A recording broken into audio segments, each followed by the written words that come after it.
एक बार गौतम बुद्ध घूमते हुए एक नदी के किनारे पहुँचे।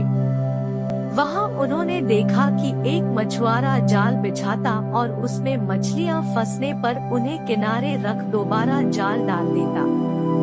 मछलियाँ पानी के बिना तड़पती हुई मर जाती। बुद्ध यह देखकर द्रवित हो गए और मछुआरे के पास जाकर बोले, भैया, तुम इन निर्दोष मछलियों को क्यों पकड़ रहे हो? मछुआरा बुद्ध की ओर देखकर बोला, महाराज, मैं इन्हें पकड़कर बाजार में बेचूंगा और धन कमाऊंगा। बुद्ध बोले, तुम मुझसे इनके दाम ले लो और इन मछलियों को छोड़ दो। मछुआरा यह सुनकर खुश हो गया और उसने बुद्ध से उन मछलियों का मूल्य लेकर मछलियां बुद्ध को सौंप दी।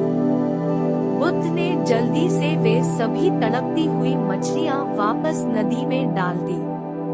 यह देखकर मछुआरा दंग रह गया और बोला, महाराज, आपने तो मुझसे मछलियां खरीदी थी, फिर आपने इन्हें वापस पानी में क्यों डाल दिया?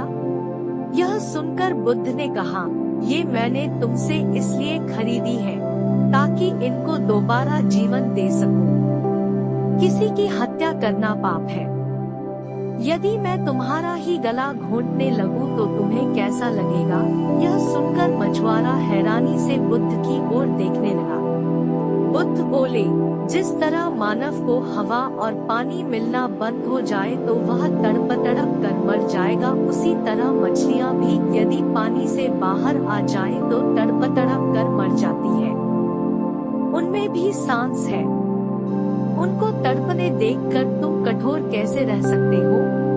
बुद्ध की बातें सुनकर मछुआरा लज्जित हो गया और बोला, महाराज, आज आपने मेरी आंखें खोल दी।